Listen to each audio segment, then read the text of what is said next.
Okay then epidemiology के chapter में हमारे पास कुछ टूल्स हैं मेजरमेंट के। इसमें कुछ हमने मेजर्स ऑफ मोर्टालिटी पढ़ने हैं, कुछ हमने मेजर्स ऑफ मॉर्बिडिटी पढ़ने हैं। So let's just get started. तो जो टूल्स हैं मेजरमेंट के जो हम यूज़ करते हैं कम्युनिटी मेडिसिन में, उसमें एक तो हम रेट्स डिटर्मिन करते हैं, रेशियोज डिटर्मिन करते हैं और प्रपोर्शन डिटर्मिन करते हैं। रेट में हम ये करते हैं कि a rate measures the occurrence of some particular event in a population during a given time period.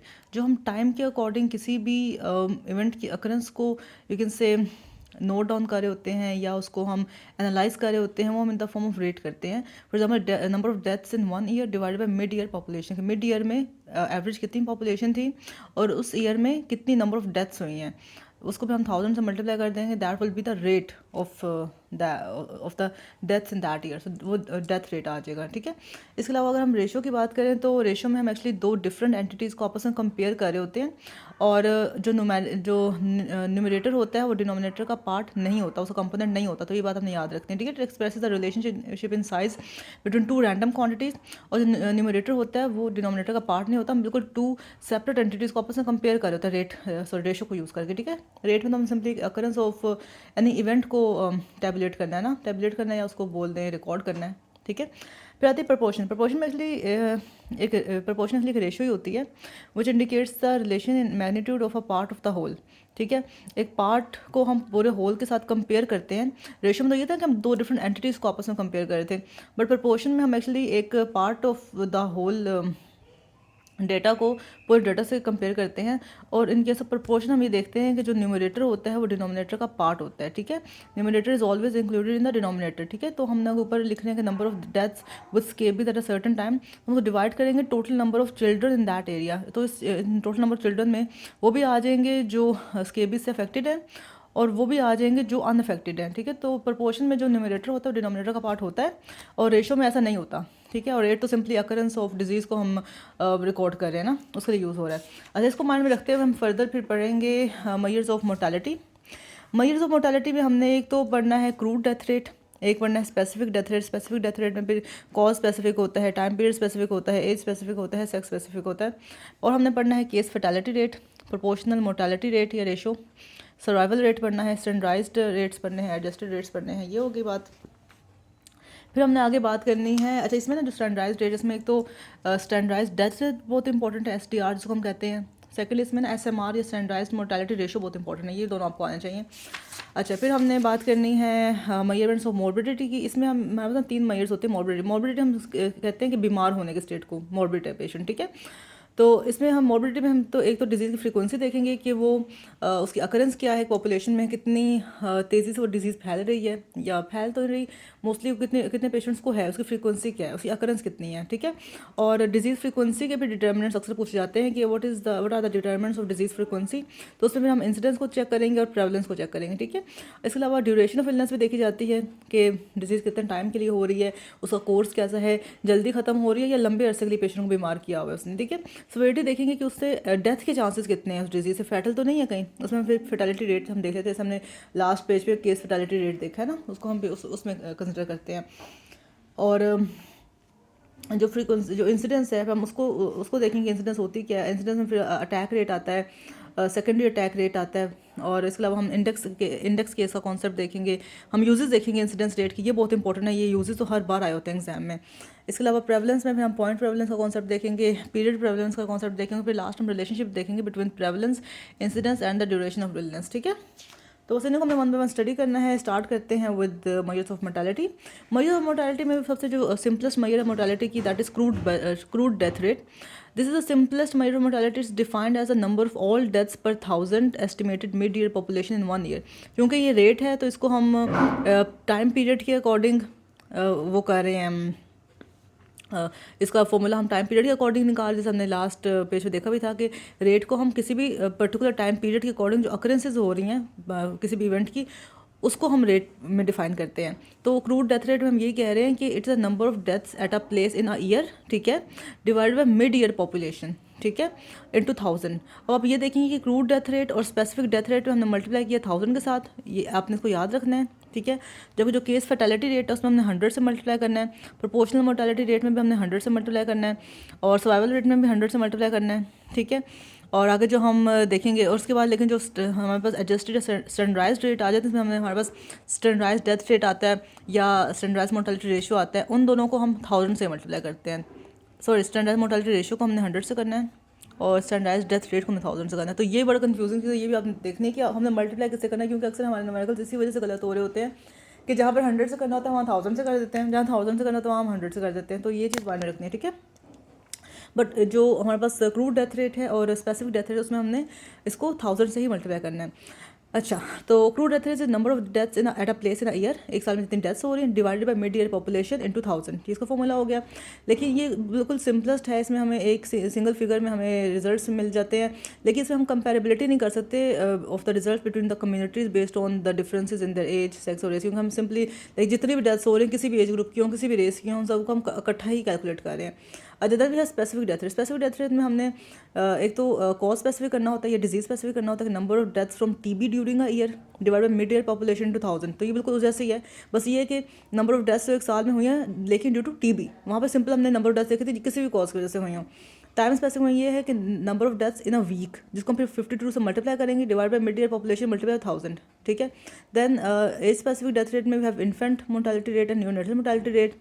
Sex specific में भी है मैटरनल मोर्टेलिटी रेट। तो ये बातें होगी।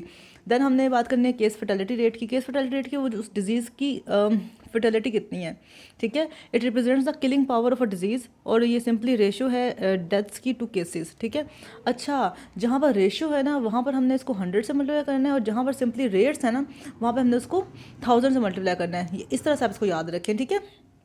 और रेशियो का हमने के बारे में हमने ये बात की थी कि रेशियो हम उसको तब करेंगे जब न्यूमेरिकल डिनोमिनेटर जब न्यूमरेटर डिनोमिनेटर का पार्ट नहीं होगा, ठीक है। तो ये case fertility rate simply a ratio of the deaths to the number of cases. So total number of deaths due to a particular disease divided by total number of cases due to the same disease into 100, ठीक है। Definitely जो deaths हो चुकी हैं वो cases का part तो नहीं बन सकते क्योंकि वो तो हो चुकी हैं, ठीक है। तो इसलिए दोनों डिफरेंट है, इसको मल्टीप्लाई करेंगे बाय 100 क्योंकि ये एक रेशो है, ठीक है। केस फर्टिलिटी रेशो, इसको रेट कह सकते हैं लेकिन हम इसको रेशो कहते हैं mostly. Then we have proportional mortality ratio. Proportional mortality ratio क्या होता है? It represents the number of deaths due to a particular cause, ठीक है, और in a specific age group per 100 और 1000 टोटल डेथ्स, ठीक है। किसी भी एरिया में टोटल डेथ्स कितनी हो रही हैं और एक पर्टिकुलर डिजीज़ की वजह से ये पर्टिकुलर एज ग्रुप की कितनी डेथ हो रही हैं, उसको हम ऐसे लिखते हैं number of deaths due to a particular disease in a year divide by total number of deaths from all causes in that year into 100, ठीक है। क्योंकि जो पर्टिकुलर कॉज की वजह से होंगी वो डिफरेंट होंगी, लेकिन टोटल नंबर ऑफ डेथ्स हैं, खैर एक तरह से उसका पार्ट ही बनता है, तो उसको हम रेट भी कह सकते हैं, रेशियो भी कह सकते हैं, उसको हम 100 से मल्टीप्लाई कर लेंगे। प्रोपोर्शनल मोर्टालिटी रेट में ही हमारे पास अंडर 5 प्रोपोर्शनेट मोर्टालिटी रेट भी आता है, जिसमें हमने लिखना है कि number of deaths under 5 years of age in a given year divide by total number of deaths during the same period, ठीक है, इनटू 100। तो ये प्रोपोर्शनल मोर्टालिटी रेट में हमारे पास specific disease specific proportional mortality rate भी आता है और अंडर 5 प्रोपोर्शनेट मोर्टालिटी रेट भी आता है। और अपने प्रोपोर्शनल मोर्टालिटी रेट को डिफ्रेंशिएट करना है फ्रॉम स्पेसिफिक डेथ रेट, क्योंकि इसमें हमने डिवाइड किया था मिड ईयर पॉपुलेशन से, इसमें हमने डिवाइड किया total number of deaths due to all causes in that year. तो ये डिफरेंस हमें पता होना चाहिए। देन सर्वाइवल रेट आता है। सर्वाइवल रेट हम मोस्टली कैलकुलेट करते हैं कैंसर के लिए कि किसी भी टर्मिनल डिजीज़ का सर्वाइवल रेट कितना है, किसी भी फैटल डिजीज़ का सर्वाइवल रेट कितना है। So it is basically proportion of survivors in a group studied and followed over a period of 5 years, ठीक है, या सिंपली ओवर अ पीरियड 5, 10, 15 जितने भी हों, ठीक है। ये प्रोपोर्शन होती है सर्वाइवर्स की in a group studied and followed over period और लाइक 5 ईयर पीरियड, ठीक है। तो इसमें यहाँ करते हैं टोटल नंबर ऑफ पेशेंट्स देखते हैं कि जो अलाइव हैं आफ्टर 5 ईयर्स, उसको हम डिवाइड करते हैं फिर टोटल नंबर ऑफ पेशेंट्स जो कि डायग्नोज हुए थे या ट्रीट हो रहे थे फॉर पर्टिकुलर डिजीज, ठीक है। टोटल कितने ट्रीट हो रहे थे, टोटल कितने डायग्नोज हुए और उनमें से कितने अलाइव हैं आफ्टर 5 ईयर्स, उसको हमने 100 से मल्टीप्लाई कर लिया, तो दैट इज़ सर्वाइवल रेट। तो उससे हमें फिर पता चल जाएगा कि किसी भी डिजीज़ का प्रोग्नोसिस कैसा है।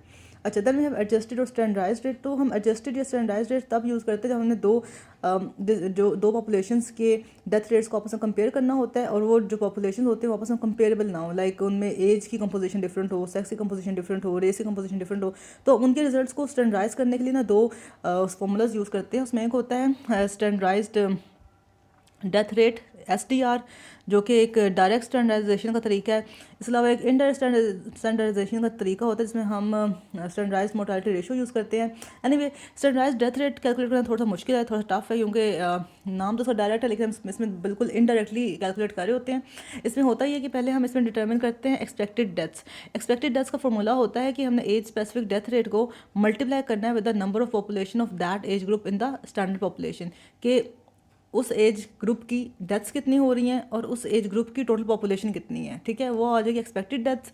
फिर हम जब हमने स्टैंडर्डाइज डेथ रेट कैलकुलेट करना होगा उसको हम करेंगे पर 1000 कैलकुलेट, और उसमें हम लिखेंगे total number of expected deaths जो ऊपर हम अभी कैलकुलेट करके आए हैं divide by total number of standard population, ठीक है, कि age specific death rate into number of population of that age group in that area, ठीक है, divided by total number of standard population जो उस एरिया में है इनटू 1000, ठीक है। तो ये हमारे पास एक तरीका है स्टैंडर्डाइजेशन ऑफ रिजल्ट्स और डायरेक्ट तरीके से हम स्टैंडर्डाइज डेथ रेट कैलकुलेट करें। पहले हमने एक्सपेक्टेड डेथ्स कैलकुलेट की, फिर हमसे डिवाइड कर दिया with the total number of standard population into 1000।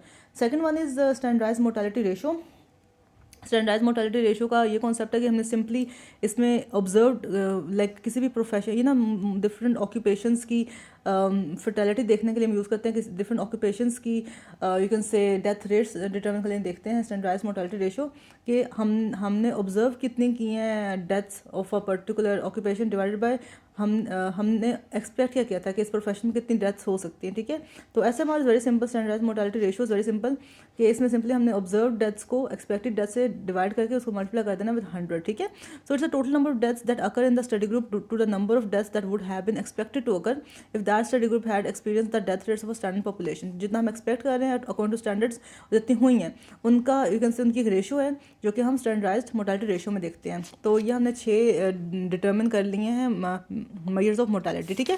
अच्छा, इसके बाद बात आती है हमारे पास मेजर्स ऑफ मॉर्बिडिटी की, जिसको मैं आपको बता चुकी हूँ। इसमें डिजीज़ फ्रीक्वेंसी आती है, डिजीज़ सिवियरिटी आती है और ड्यूरेशन ऑफ इलनेस आती है। जो फ्रीक्वेंसी के डिटर्मिनेंट्स हैं वो दो हैं, incidence and prevalence.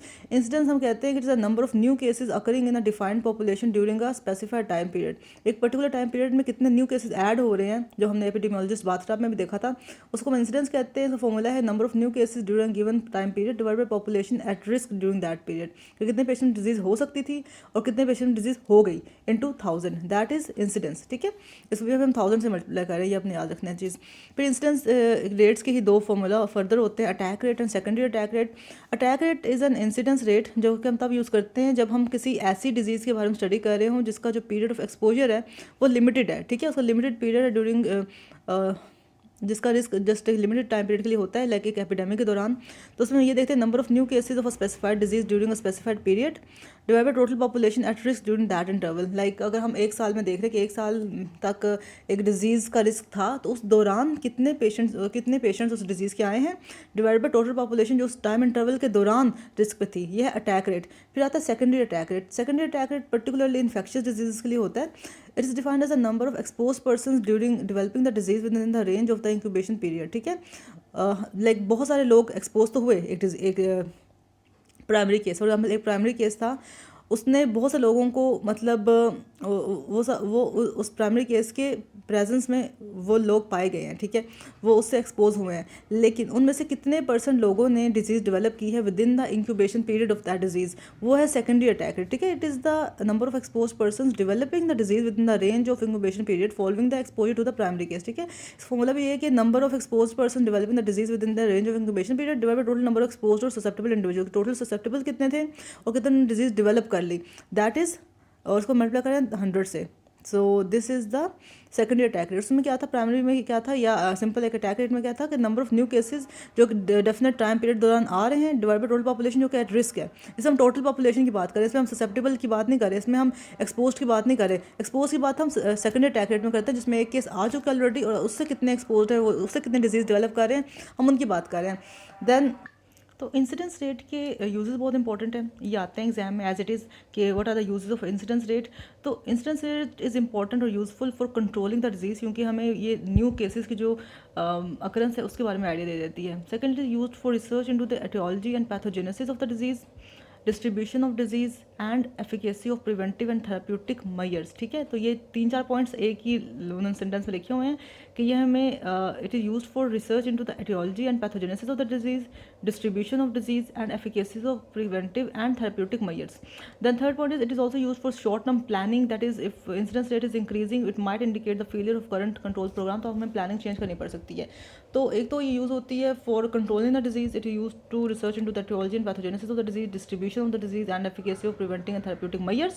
It is also used for short-term planning. Or for example, if incidence rate is increasing, it might indicate the failure of a current control program. अच्छा, then we have the concept of prevalence. Prevalence is जैसे हमने epidemiologist बात की बात की थी, that the term disease prevalence refers specifically to the all the current cases. हम new cases की बात करते हैं और जो ऑलरेडी प्रेजेंट केसेस हैं उनकी बात करते हैं at a given point in time और over a period of time. ठीक है, पॉइंट इन टाइम में कितने केसेस हैं और over a period of time कितने केसेस प्रेजेंट हैं, उसको हम प्रेवलेंस में स्टडी करते हैं। तो इसी की बेसिस पे प्रेवलेंस दो तरह की होती है, एक पॉइंट प्रेवलेंस होती है और एक पीरियड प्रेवलेंस होती है। उसमें ये लिखा हुआ है the number of all the current cases, जो करंट है, जो इस टाइम पे eight a given point present है, जो कि ओल्ड भी हो सकते हैं, जो उस टाइम पे न्यू भी आए हैं, वो भी of a disease at one point in time in relation to a defined population. ठीक है, तो number of all current cases old plus new of a defined population is existing at a given point in time divided by estimated population at the same time point in time into 100। और then we have period prevalence, it measures the frequency of all the current cases. ठीक है, जो old भी हैं new भी हैं existing during a defined period of time. अब इसमें हम पीरियड ऑफ टाइम की बात कर रहे हैं, लाइक एक साल में कितने थे, एक महीने में कितने थे। ठीक है, जबकि पॉइंट में हम एक गिवन पॉइंट इन टाइम की बात कर रहे हैं, तो दोनों में डिफरेंसेस हैं।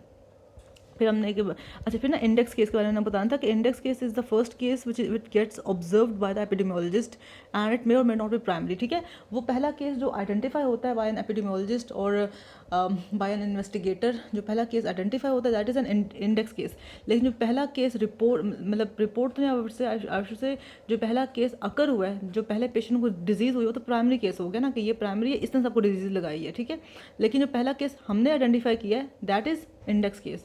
ही might or might not be primary, लेकिन वो हमें पहला वही मिला है, तो that is index case and that is different from the primary case. He might or might not be primary. ठीक है, अच्छा देन इंपॉर्टेंट है हमारे पास relationship between prevalence, incidence and duration. तो हम ये कहते हैं कि prevalence depends upon two factors, the incidence and the duration of disease. अगर हम इसका फॉर्मूला होता है prevalence is equal to incidence into mean duration. For example अगर किसी डिजीज़ की इंसिडेंस ज़्यादा है, दैट इज़ उसके न्यू केसेस आ रहे हैं और उसकी जो डिजीज़ की मीन ड्यूरेशन है वो भी ज़्यादा, मतलब कि डिजीज़ ऐसी है कि लॉन्ग टाइम तक पेशेंट को बीमार रखें, तो उसकी प्रेवलेंस ज़्यादा होगी, क्योंकि फिर डेफिनेटली ज़्यादा टाइम तक लोग बीमार रहेंगे, उसके केसेस ज़्यादा आ रहे हैं, तो फिर बंदा तो वो मॉर्बिड ही रहेगा ना, मतलब उस डिजीज़ की प्रेवलेंस तो ज़्यादा हो जाएगी।